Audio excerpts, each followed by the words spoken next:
Pour les 10 ans de la médiathèque André Malraux, on nous a demandé de réaliser une vidéo esthétique. Nous, on a décidé de partir sur un fil conducteur qui est les 4 éléments, c'est-à-dire l'air, le feu, l'eau et la terre. Et la réflexion autour de ce thème nous a naturellement amené vers Gaston Bachelard, qui est un auteur qui a beaucoup écrit autour de l'inspiration et des 4 éléments. La vidéo est composée de 5 parties distinctes. Bon, d'abord les 4 éléments. Pour commencer, l'eau, où on a un modèle féminin et un modèle masculin pour créer une dualité.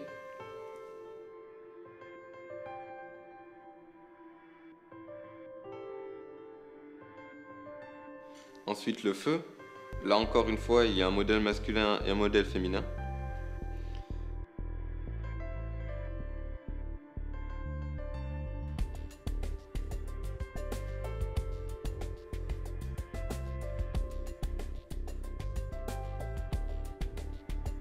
La terre.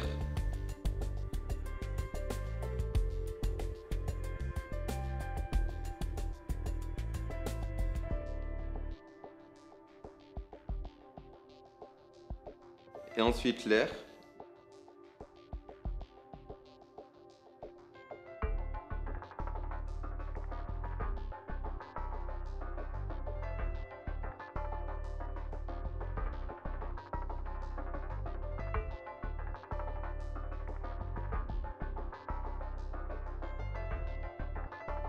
Et enfin, on termine sur une 5e partie qui représente l'homme qui s'est séparé de ces 4 éléments, qui a perdu son rapport à la nature. Et c'est représenté notamment par le masque à gaz avec l'homme qui ne peut plus respirer. Entre chaque partie, donc l'eau, le feu, l'air et la terre, il a fallu qu'on fasse des transitions. Donc c'était des fois assez compliqué de trouver des éléments, des plans qui pouvaient être assez courts et qui pouvaient introduire la partie suivante. Donc on a mis un petit temps de réflexion quand même à trouver quel plan on pourrait placer donc entre ces différentes parties. Mais c'était aussi très intéressant parce que c'était ce qu'on appelle des plans coupes, donc qui ne nécessitaient pas forcément des modèles, mais plus de la réflexion, on va dire, où est-ce qu'on pouvait tourner, quel élément on allait tourner, qu'est-ce qu'on allait mettre en place, quelle lumière on allait utiliser. Donc c'était aussi une partie plus courte dans la réflexion, mais quelque chose de très intéressant niveau réflexion. Le tournage s'est étalé sur 2 semaines. C'était un tournage assez tendu, mine de rien, parce qu'on n'avait pas beaucoup de temps. Personnellement, la partie que j'ai préférée, c'était surtout la partie de réflexion autour de lorsqu'on rencontre un problème, comment on peut le contourner ou comment on peut régler ce problème de façon efficace et rapide. Et surtout de façon esthétique, puisque c'était le but de la vidéo.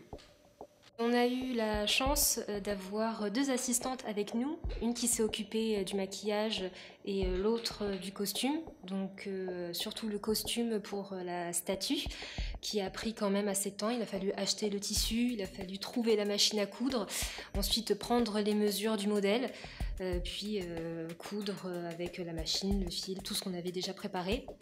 Et la seconde assistante, qui s'appelle Alison, a pris beaucoup de son temps pour maquiller chaque modèle, ce qui a été aussi certaines fois très très long, surtout pour Colin par exemple, qu'il a fallu enduire d'argile. Et pour Fanny, qui a gentiment fait l'ange dans une de notre vidéo, dans une des parties, donc sur la terre. Il a fallu donc la peindre avec une peinture exprès toute blanche, il a fallu la matifier avec de la poudre, il a fallu faire ses cheveux, il a fallu la talquer. Donc c'était quelque chose de très très long, on aurait mis beaucoup plus de temps si elles n'étaient pas là. Donc on les remercie pour leur présence et pour leur aide.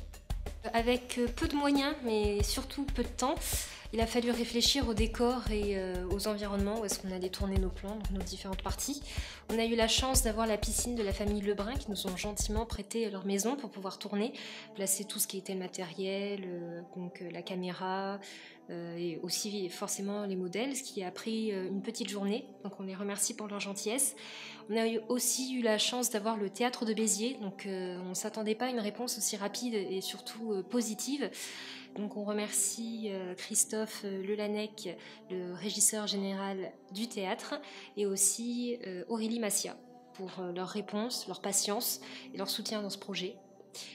Et enfin, on a aussi tourné en extérieur au Memphis, donc restaurant au Polygone, qui nous ont gentiment accueillis pour qu'on puisse tourner une des scènes donc, dans leur restaurant.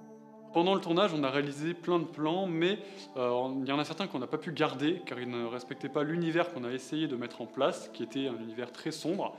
On peut prendre l'exemple du théâtre, on a fait de beaux plans, mais la colorimétrie n'allait pas avec le reste de la vidéo.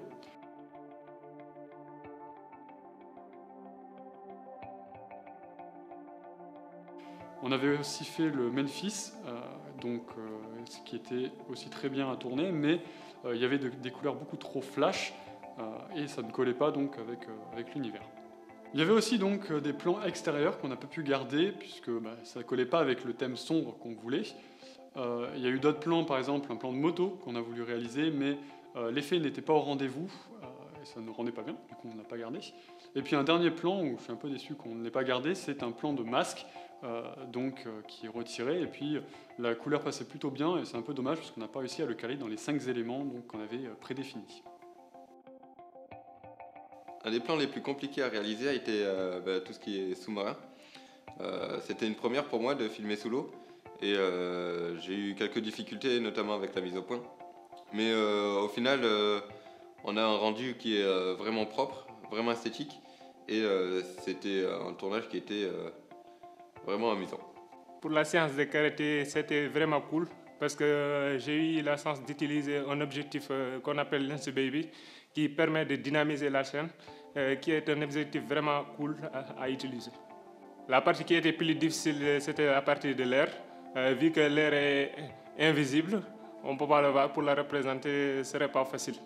Les plans que j'ai préféré tourner, je dirais surtout que c'était la séquence terre, qui a pris quand même plus de temps, plus de préparation, et qui sous certains aspects avait peut-être un rendu plus fini pour moi. Donc c'était Colin, Fanny et Younous.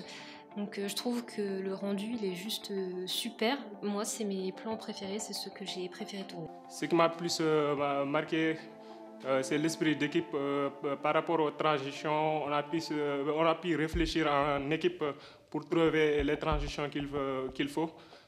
Par exemple, on a eu l'idée de prendre un vidéoprojecteur et de mettre le ventilo devant pour voir les mouvements. C'était vraiment cool. Du coup, pendant ces 2 semaines, on a pu faire plein de choses. On a fait des plans qui étaient très lents, mais d'autres qui étaient aussi beaucoup plus dynamiques. Ça nous a appris plein de choses et surtout comment se débrouiller en tournage. Comme Younous l'a dit tout à l'heure, on a dû se débrouiller avec les ventilateurs, les vidéoprojecteurs, tout ça. Et donc c'est quelque chose qui était très bien et ce genre de tournage est très bénéfique pour cet apprentissage. On voudrait encore remercier toutes les personnes qui nous ont soutenus sur ce projet, notamment monsieur le directeur, monsieur Philippe Pujas. Et grâce à tout ça, on va pouvoir continuer et notamment sur un prochain court-métrage qui arrivera bientôt. Qui sera sur la thématique Rêve et cauchemar.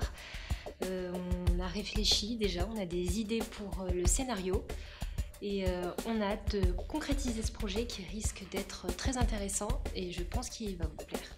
Avec la licence pro, l'aventure continue, on arrive.